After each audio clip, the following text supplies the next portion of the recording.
It has been only 18 months since we signed and re-established the diplomatic relationships with the Kingdom of Morocco. And while governments sign treaties, people are the ones who are actually building the peace. Orit Farkas-Cohen, Israeli Innovation and Science Minister, is one official who flew all the way from Israel to Casablanca for this conference. Considering her position, it only figures she'll be here. A 3-day get-together intended to deepen business relations between private parties in the two countries. A year and a half after signing a historic peace agreement, it's time to do some business. Israeli and Moroccan innovators and investors are gathered here at the Startup Nation Conference in Casablanca, discussing cooperations in the fields of green energy, water, and agri-tech. In 2022, I think everybody understands it's not just that it's worthwhile to collaborate, there's no other way. We cannot think of a single product or service that we use and is done by a single company from a single country. We live in a global world. Collaboration is a must. Over 13 MOUs were signed during the conference. Private companies, innovation organizations, and even governmental agreements, all sharing the same goal, creating partnerships and making the way for investors to collaborate. Part of what is called here innovation diplomacy, hinting the political and international benefits such collaborations might hold. Here come the Abraham Accords and here come the Gulf states, and you're saying, oh my God, trade is, in trade, investment, technology transfer, capacity building, innovation going through the roof. And so I think it's important that we have some facts on the ground relatively quickly, quick deals here in Morocco, so that it'll be an incentive for other countries to join the Abraham Accords. Yosef Abramowitz is an innovator in the field of solar energy and is the CEO of Energia Global. His company has been building solar power plants around the world for almost a decade now. How do you think energy cooperations could affect relations between Israel and more countries in the region? We are indirectly in contact with a good number of Muslim countries in Africa that do not have relations, that say, look, we want to work towards joining the Abraham Accords formally, but let's start with economic ties, and could you invest and create the solar industry in our countries? And the answer is yes. Abramowitz talks about Morocco as a gateway to Africa, visioning a green future for the continent, with Israeli companies leading it.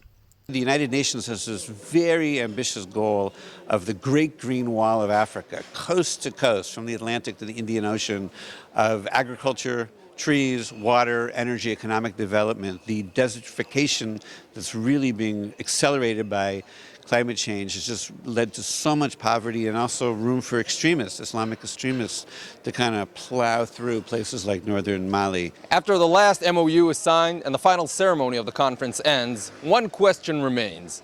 Will that vision of economic prosperity become a reality, and will it trickle down to these people, the people of Morocco? We've been discussing a lot about how we can develop human capital. This is very important for SNC, and this is very important for Morocco. It is important for SNC because we would like to leverage the human capital in order to be attractive for Israeli companies that would like to open branches here in Morocco. So this is important for us to do it, and this will correspond to a win-win challenge between SNC and ADD.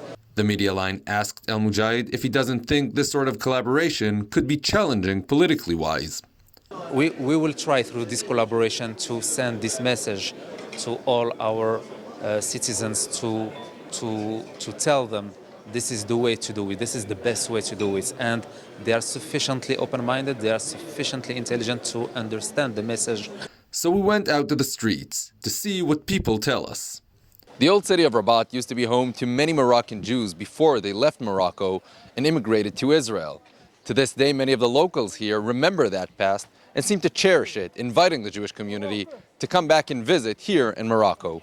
I think it's a great idea. I think the more we're closer, the better good things will happen, and there's no reason not to be close. I mean, a lot of Moroccans were Jewish, are Jewish still today, and they left. We'd be happy to have them back. You know, it's going to bring more tourists, more work, more technology. You guys have good technology, good doctors, good everything. So the more we share, the stronger we get.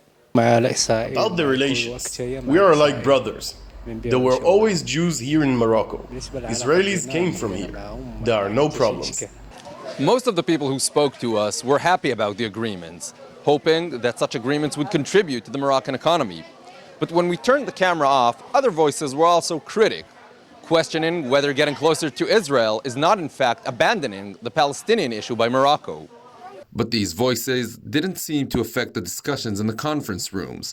After 3 days of a language cocktail made from French, Hebrew, Arabic, and English, energies were high and hopes even higher. I will not disclose what I'm not sure I can, but we started the session with signing 13 MOUs between business partners, between government partners. A lot of them were Startup Nation MOUs. But over the past few days, I've been keep hearing from you guys about all the new business that you're making. Not just new partnerships, not just actual deals which are signed. It's still early to tell how much will come out of this gathering. The vision of Moroccan high-tech workers employed by Israeli companies might take a while to become a reality. But the organizers are willing to keep the efforts. We were just talking about this being, episode 1. So if there's need, that's where we go. We're here to create solutions. And so we're already talking about delegations that are going to be coming to Israel from various Moroccan agencies and Moroccan companies. I'm sure we'll be coming back here. So I'm excited to see what happens. From Casablanca, Adi Koplowitz reporting for the Media Line.